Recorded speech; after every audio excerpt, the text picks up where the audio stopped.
Legends of Tomorrow Season 3, Episode 2, Freakshow. Now this episode was actually really great just because of the fact that the team was screwing up so much, but it wasn't in an annoying way. It was like they kept screwing up, and I was like, for some reason this is like the funniest thing ever. Like they were just fumbling at every single turn. They literally had a scale throughout the episode showing how bad they were effing up. It was like, this is just a level 1.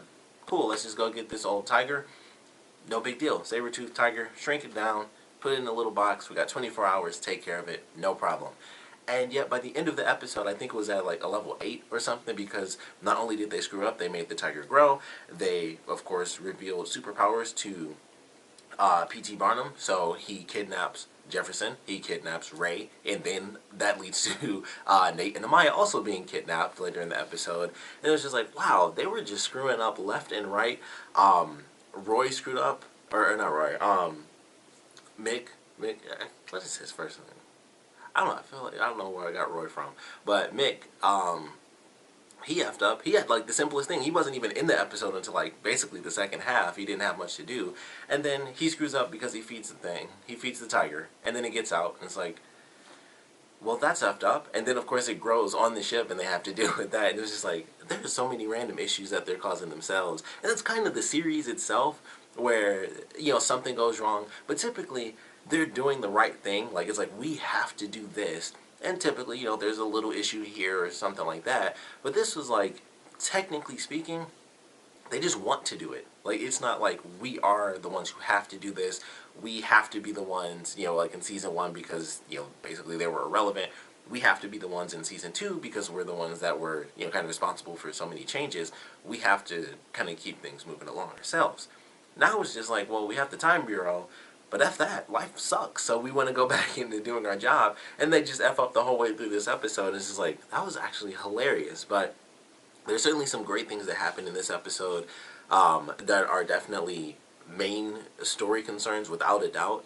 And it starts off pretty early. We actually do get to see a flashback of what happened between Amaya and Nate, and how she really just up and left. Like, it was just like she ghosted him and she was gone, because when she saw the news, it was actually her granddaughter, and of course that's Mari, the current vixen, and so she left to Detroit to basically watch her grow up. And it's like, well, I have to go back to 1942 because, of course, you know, they even explained all of that. It's like, time hadn't solidified yet, so of course if she did stay, then of course that version of Vixen wouldn't exist, and naturally they can't do that because that character not existing would erase tons of stuff.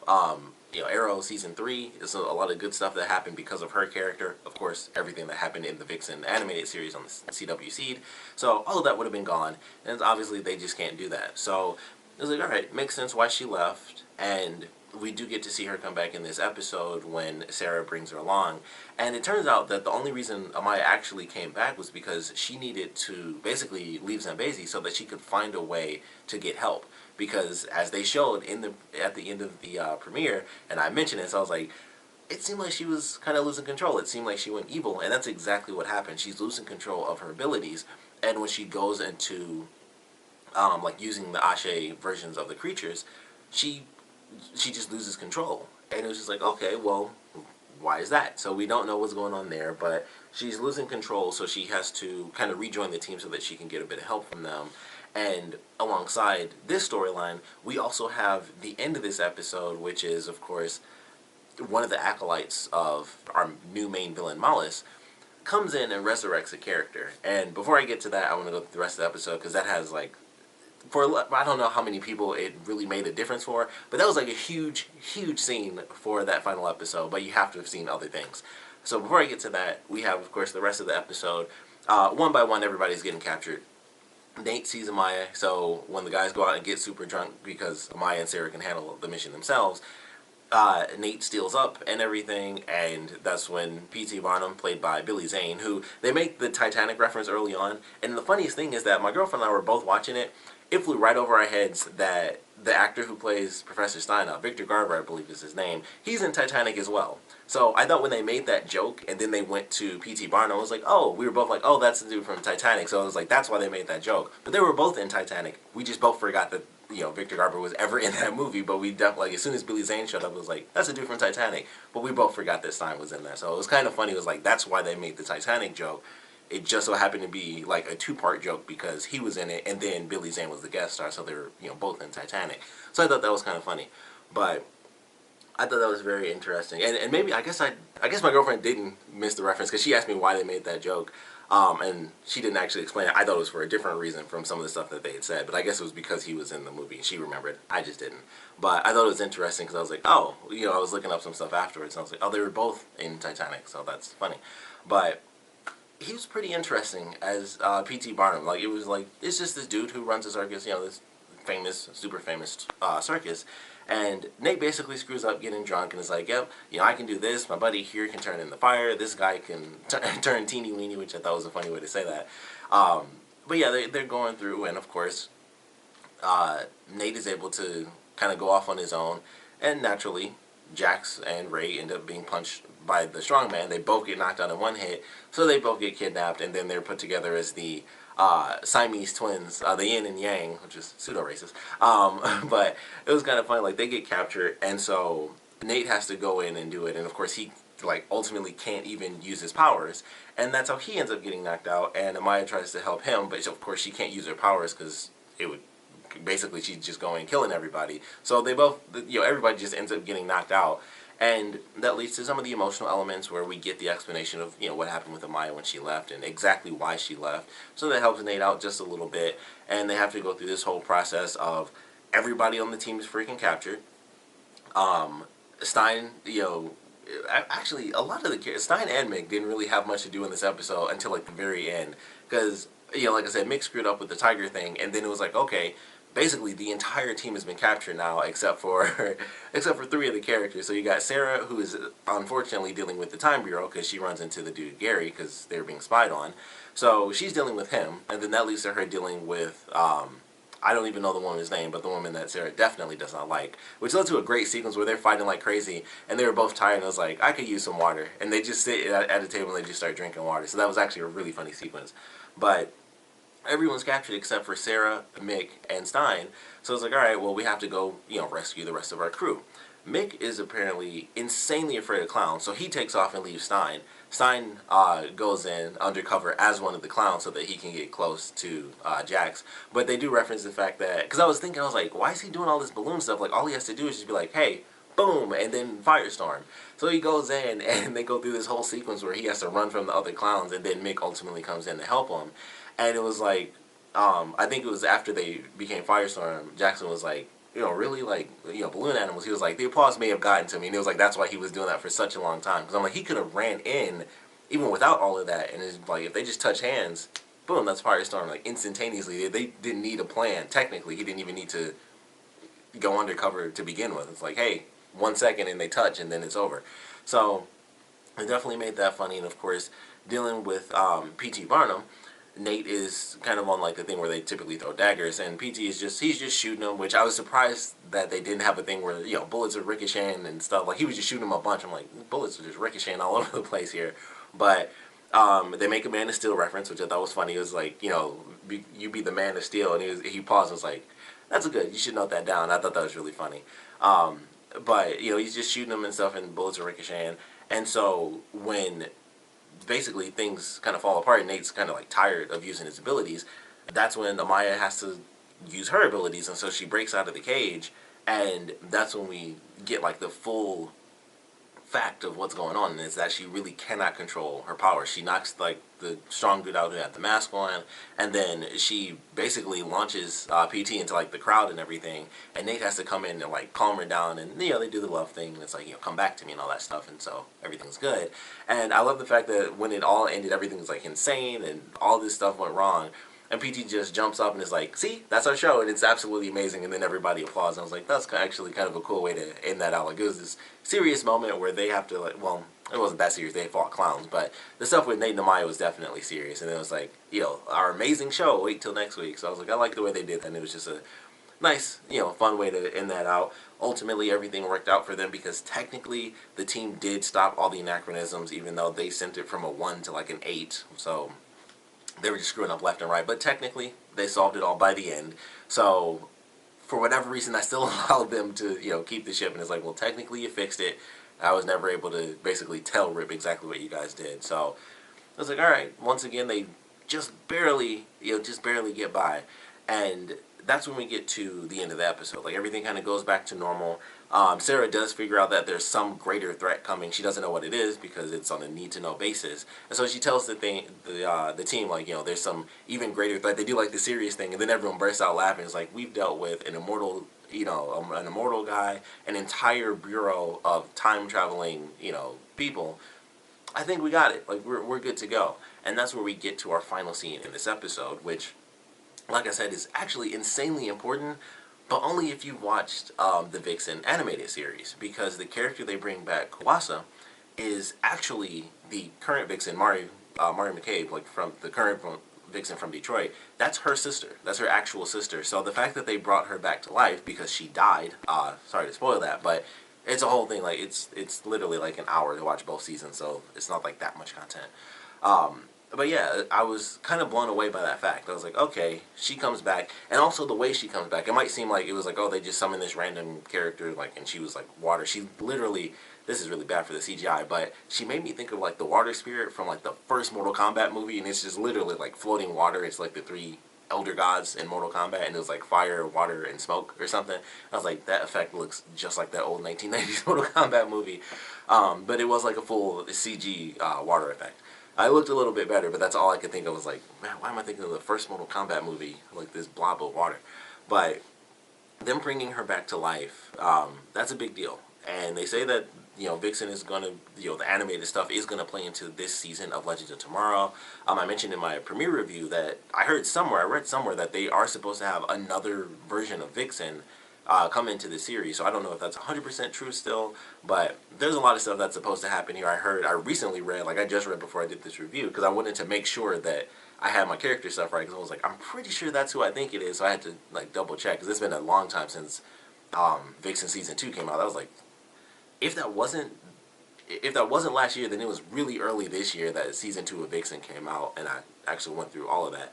But I was like, I have to make sure that that's the right character, because like I said, it's in total like 30, like an hour worth of content for both seasons. And I think Uwasa is only in Season 2.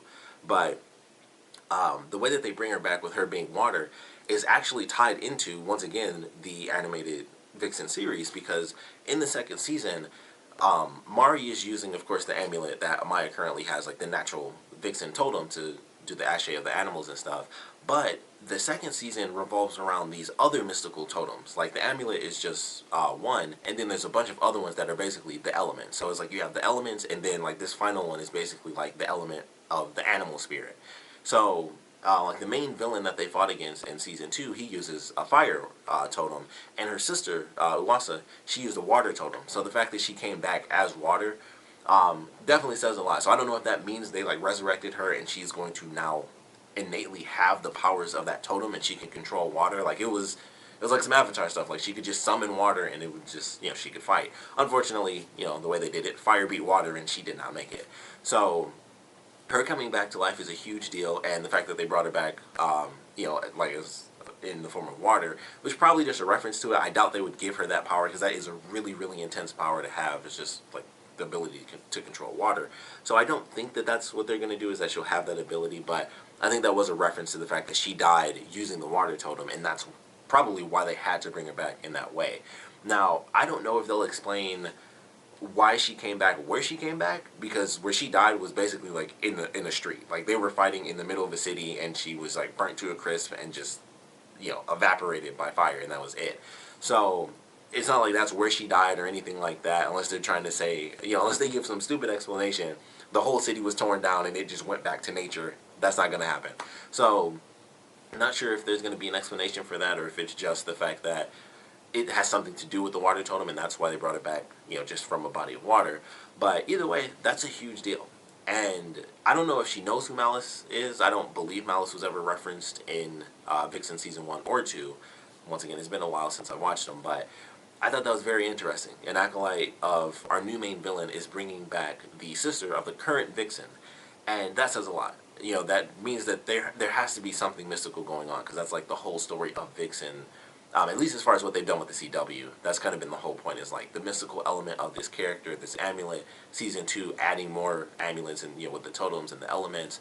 So I feel like that just means they're adding in a lot of the mystical stuff, which some people may or may not like. I'm personally excited for it. I also heard, and this makes sense, even though it's weird, but I heard that they're supposed to be bringing back Damien Dark, which is really insane.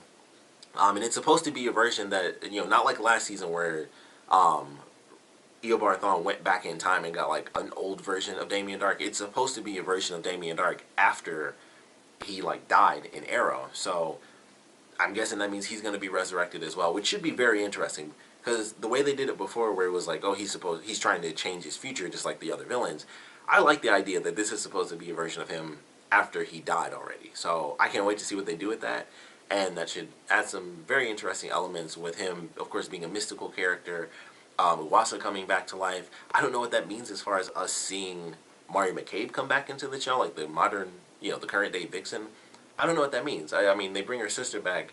It would just be weird not to have her there. So we might get a really epic episode where Amaya teams up with her granddaughter to fight her other granddaughter and, you know, the main villain of Malice. So that should be really cool. I'm very excited to see how this all plays out as far as like the Vixen characters.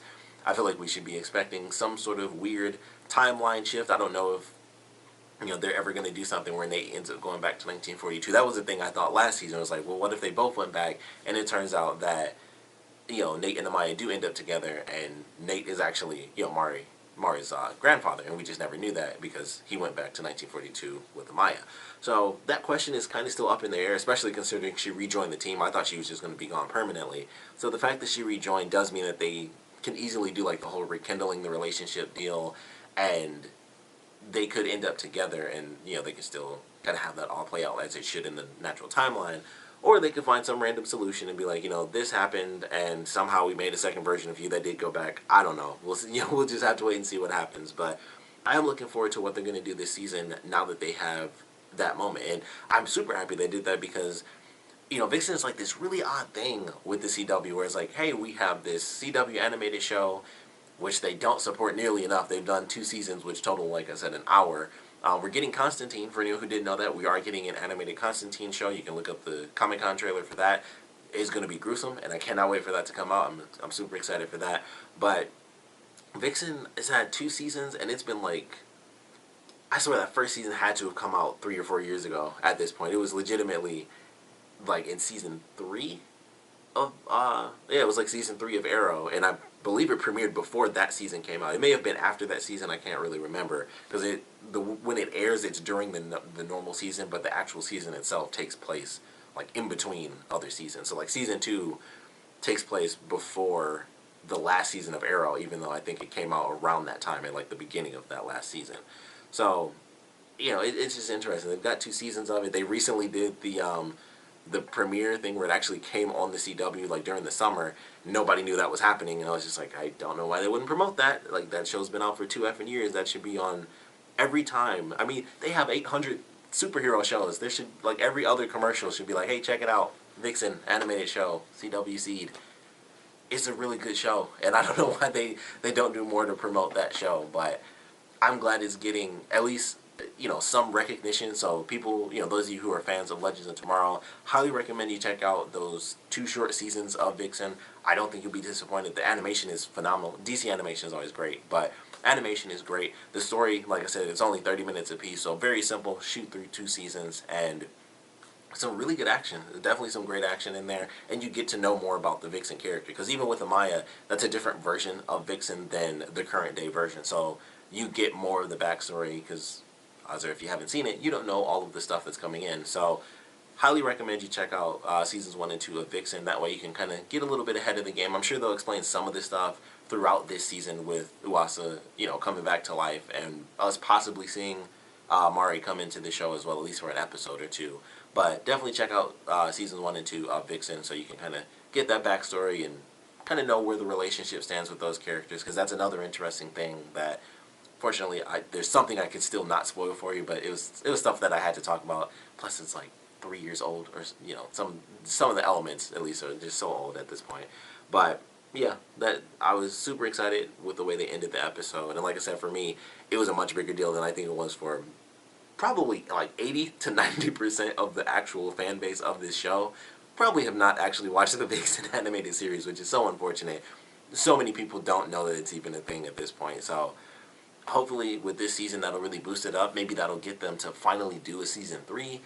Especially with Constantine coming to the CW seed, maybe they'll just be like, all right, now it's time to really push our animated stuff online, and we just see better content from that, because it's just like, here's a cool little season, and then it's nothing for a super, super long time. So hope this gets Vixen some more recognition, and that forces them to make more animated seasons, and we kind of just see where that goes. But definitely a good episode.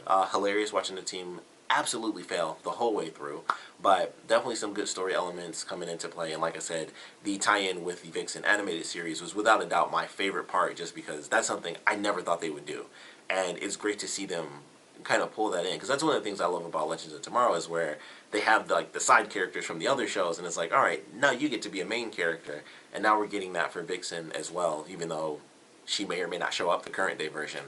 We're still getting at least some tie-ins and some recognition for that animated version. So definitely looking forward to what they're doing with this season. Of course, would love to know what you guys thought about this episode, so please comment below. Let me know your favorite parts about it, your least favorite parts about it. Sorry I rambled. This would have been way shorter if they did not do that tie-in at the end of the episode. I did not plan for this to actually be 21 minutes long, even though I always ramble.